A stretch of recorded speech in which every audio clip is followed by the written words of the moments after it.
In last week's video, I talked about the benefits to upping your self-confidence, but the question on everybody's lips was, how do I do it? I'm Jen Churchill, helping women to regain their confidence from the inside out and the outside in, using mindset, diet, exercise, products, and supplements to ultimately live their best life.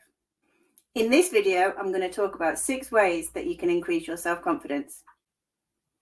I release a new video every week, so hit the subscribe button below if you don't want to miss a thing. So let's dive in. So number 1 is to embrace your superstitions. If you've got a big meeting or presentation coming up and you want to give it your best shot, wear the lucky pants, wear the lucky earrings, the charm, whatever it is. Studies suggest that by doing this, you enter the situation with an increased level of confidence already, so you've got even more of a chance of nailing it. And yes, I have lucky pants. Number 2 is exercise. Now, I know it's not for everybody, but they do say that a walk is as good as a run. Exercise is great for the body and the mind because it pulls your self-esteem up as you get stronger, fitter, can go further. As an adult who only found running as an exercise a few years ago, I like to go for a run to shake off a crappy day. So it gives you an instant boost as well as a long-term effect. True self-confidence comes from being self-aware. So the next 2 things that I'm going to talk about are great for raising your self-awareness and therefore your self-confidence. As your self-awareness grows, you start to understand your strengths and your weaknesses.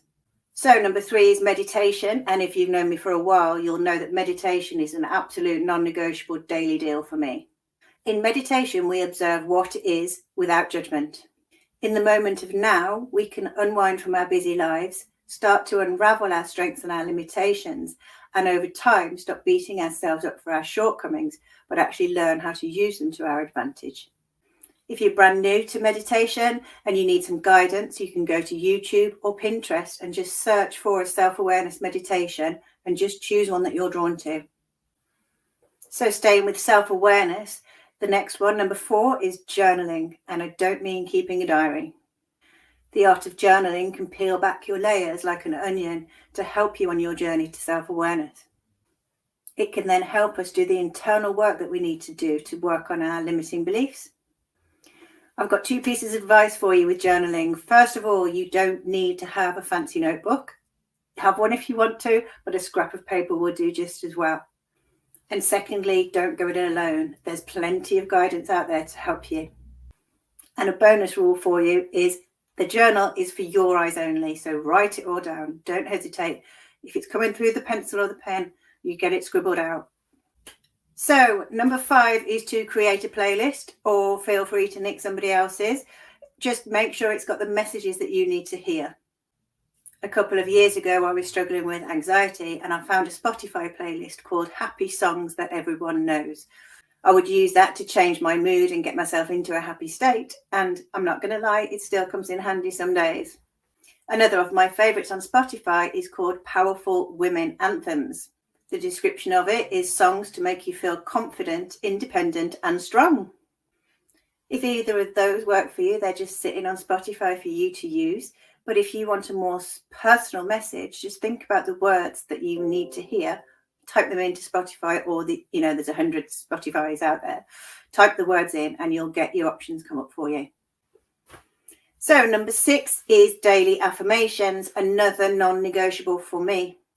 Focusing on positive outcomes means you aren't focusing on the fear of failure, which in turn means that you're entering the situation with more self-confidence, just like the lucky pants. Reading our affirmations every day is like a workout for the mind.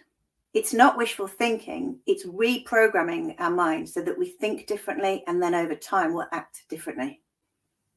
If you get nervous before a big meeting or presentation, you can create an affirmation that you can just repeat over and over and over before you enter the room. That will help to calm your nerves and again increase your self-confidence as you enter the situation. It could be as simple as, you've got this, you've got this, you've got this. So there you have 6 ways to boost your confidence. There's a link right beside this video which will take you to 8 more life hacks that I have for boosting my self-confidence. Some of them are instant like these, and others are longer term life hacks. As ever, I rely on your feedback to help me deliver the things that you're interested in. So please let me know how you get on with this. And in the meantime, you have a great week.